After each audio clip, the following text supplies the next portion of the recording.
Hi, I'm Dr. Sarah Knowles. I'm an applied health researcher specialising in knowledge mobilisation, and these are my top 5 tips for successful patient and public involvement in research. So number 1 is involve the experts, and by that I mean not people like me, so not just researchers. What you ideally want to do is go and speak to patients, public contributors themselves who've been involved, who've got a lot of experience and expertise in this stuff, who can help you think about what it will be like to be the person who's getting involved in your research. So go to your trust, to your faculty, ask them if they've got groups of contributors available to consult with you. Another really great thing you can do is go to the Research Design Service, and they'll actually provide a bursary, a public involvement fund of up to about £350, so you can pay contributors to come in and actually feed into what your strategy is going to be itself. So you're actually getting the experts to come and tell you how to do the patient involvement. Tip number 2 is to be honest about where involvement can have an impact.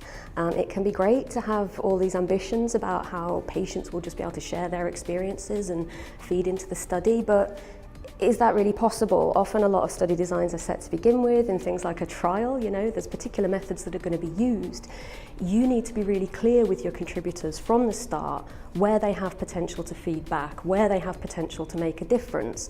And you also have to be ready and willing, I guess, to justify the decisions that have already been made, why you're doing a design a particular way, why they can't have an influence on that. So be prepared to kind of communicate your decisions and, as I say, be really open with them about where they can actually make a difference. Tip number 3 is to make sure that your opportunities for people to get involved are accessible, and that means right from the start making sure that the language in which you advertise that opportunity is friendly to people who aren't academics, thinking about where you're actually holding those opportunities. Can everybody make it to a university? Will people feel comfortable there? Accessibility can be about support as well. Are you making it clear if and how new contributors will get supported if they become involved in your research? That could be support in actually navigating a complex university environment. Will they have a named contact? Would they have a buddy who's had experience before? But also thinking, do they need any support in the kind of methodology? One of my absolute bugbears is when people think that contributors can just get involved in qualitative research, because that's obviously just reading things and highlighting it. And I think we'd all know, hopefully, that it's a bit more complicated than that. Don't make assumptions about what people can contribute to. I've seen fantastic examples of public contributors helping out with qualitative analysis, but because the work was done beforehand to fully explain what the purpose was, how you would do it, and again, going back to the previous point, making clear where they can have an impact. So tip number 4 is to make sure that you evaluate what you're doing and that you feed it back. There's been a problem, I think, that we have kind of rose-tinted case studies about patient and public involvement, and actually it can be really challenging. It can be really difficult, both for the contributors and for us as researchers, and we're not going to be able to learn from that until we're honest about when that happens.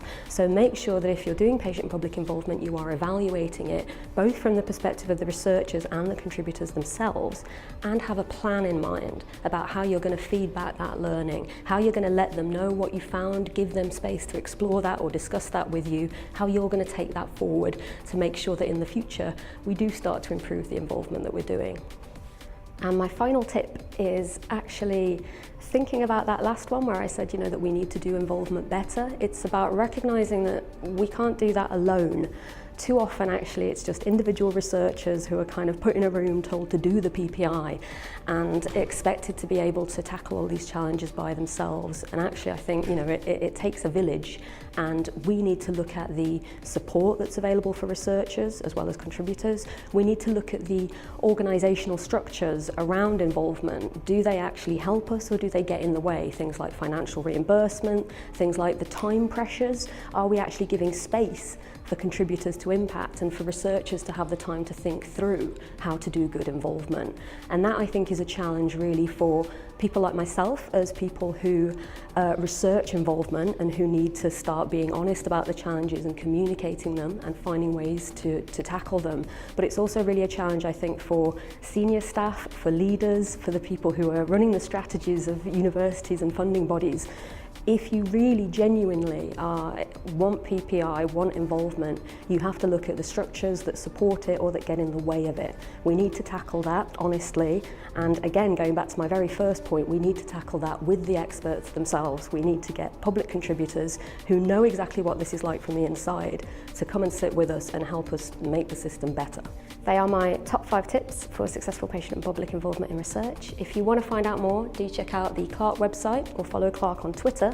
If you want to find out more and you want to see pictures of my cat, then please do follow me at Dr. No, and also my website is datapatientaction.wordpress.com.